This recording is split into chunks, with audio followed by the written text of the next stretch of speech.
এখন বাগমারাতে প্রার্থী বেরোয়েছে 8 জন, আর পুঠিয়া দুর্গাপুরের 1 ডজনের মতো, দুইটা মিলে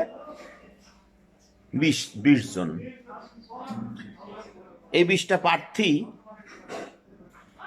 আন্দোলনের সময় যদি 10,000 করে টাকা দিত প্রতিদিন, তাহলে 2 লাখ টাকা। আর 2 লাখ টাকা যদি ত্যাগী ছেলে পেলে যারা আন্দোলন করছে এদের পিছনে ব্যয় করা যাইতো, তুফান উঠে থাকতো, তুফান। আওয়ামী লীগের যতগুলো আমলা কামলা পুলিশ ছিল দাঁড়াইতে পারতো না, তুফান উঠে যাইতো। তেমনি সারা দেশের প্রেক্ষাপট একই রকম। সেই সময় তাদেরকে ফোন করে পাওয়া যায়নি, আন্দোলনের ডাক দিলে মেয়ে বাড়িতে গেছে, কেউ মেডিকেলে ভর্তি, এইসব করে দিন পার করছে। এখন আওয়ামী লীগ পালা যাওয়ার পরে আসছে নমিনেশন উঠাইতে, আমি এমপি ইলেকশন করব। রাজনীতি কি এতই সোজা? রাজনীতি কি আপনার মামা বাড়ির মোয়া, যে মামা বাড়িতে বেড়াইতে গেলাম, বয়মে মোয়া আছে, মামি একটা মোয়া দেন তো, আর মামি বের করে দিল, আর এমপি হয়ে গেলেন? এতই সোজা? সেই দুর্দিনে আপনাদেরকে পাশে পাওয়া যায়নি।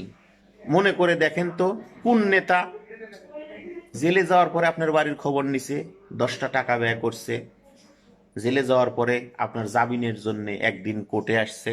হিসাব করে দেখেন তো। এখন মনে করতেছেন নমিনেশন পেলেই এমপি হব? এতই সোজা রাজনীতি?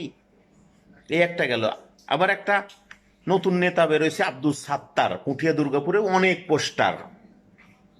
মনসুর এমপি থাকতে, আওয়ামী লীগের এমপি থাকতে, আওয়ামী লীগের এমপির সবচেয়ে বড় ডোনার ছিল ওই মালটা। এখন আবার বিএনপির পোস্টার ছাপাইছে, আবার বিএনপির কিছুগুলো আবাল বৃদ্ধা বনিতারা ওর ব্যানার টাঙ্গিয়ে রাখতেছে যে সাত্তার এমপি হিসেবে দোয়া প্রার্থী। লজ্জা শরম কবে হবে আর? আবার দেখেন আমাদের নাটোরে কাশেম মোল্লা নামে একটা শিল্পপতি বাড়াইছে, 5 তারিখের আগে আন্দোলনের জন্য আমাদেরকে 10টা টাকাও দেয়নি, কোনোদিন খবরই নেয়নি। এতবার 15-16 বার জেলে ঢুকছি, একটা দিনও খবর নেয়নি। এখন আসছে বেটা নমিনেশন উঠাইতে যে এমপি হবে। এরা কারা? এমপি হওয়াকে এতই সোজা? এতই সোজা এমপি হওয়া?